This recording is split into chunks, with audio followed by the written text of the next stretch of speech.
Let's discuss the situation in New York, what it means for us as we look nationally. Dr. Glenn Wakam is a resident physician at the University of Michigan. He was working at community hospitals in the Dearborn area when the coronavirus pandemic hit us. Dr. Wakam, appreciate your perspective today. And so you look at New York where, again, there's no good news here.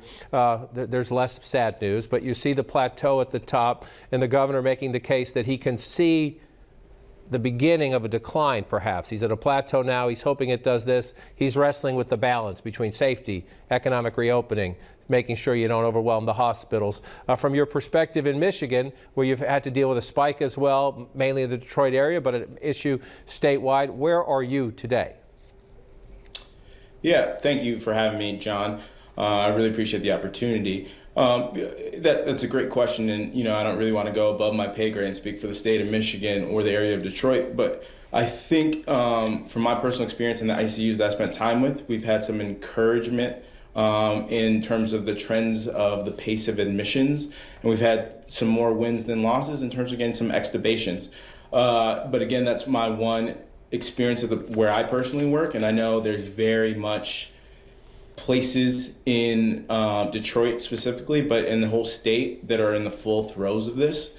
And so I think the encouraging signs are great, and that's a real testament to Governor Whitmer's leadership here, but I still think we need to be cautious.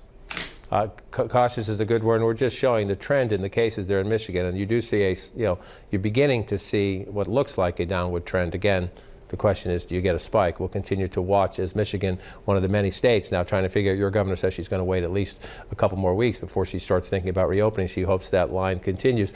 You wrote a very moving piece about what you're learning as a doctor. You're giving medical care, but you're also learning a lot of other things as you go through this crisis. And I want you to listen. This is the governor of Massachusetts, Charlie Baker, a couple of days ago, raising a point that you have been quite poignant about. Let's first listen to the governor.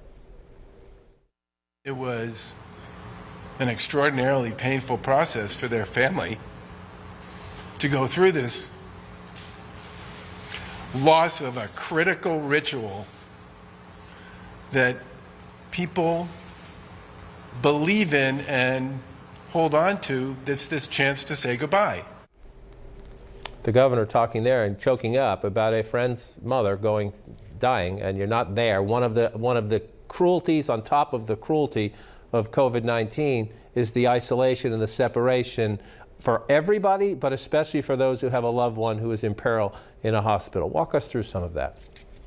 Yeah, that it's very heartbreaking, and that sort of was the crux of the piece that I and my co-authors wrote. And it stemmed from the one experience I had of taking care of a patient who had a terrible prognosis after suffering from COVID-19. And during his decline, I was speaking with his family member, and it really struck home that she was not able to see him before he died. And, he ended up dying when she was just outside the hospital.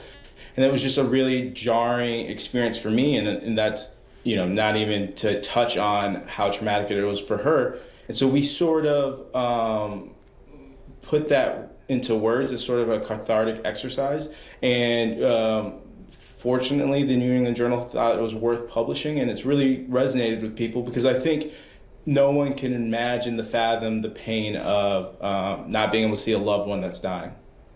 Well, and you talk about maybe trying to make advances in technology so at least there can be some more presence. You can't obviously be as close. So it's a very important piece, and I hope people read it. Dr. Wakam, thank you for your perspective, and thank you more importantly for the work you're doing every day. Yeah, thank you, John, for having me. And if I could just also really thank the nursing staff in the ICU and the respiratory therapists and everyone who's doing the hard work every day, I would really appreciate the opportunity. And thank you for having me. Amen. Amen. Thanks for adding that in, and not only to your colleagues there, but across the state and across the country as well. It's an important point. We cannot say thank you enough at this moment. Dr. Wakam, again, thanks so much. When we come back.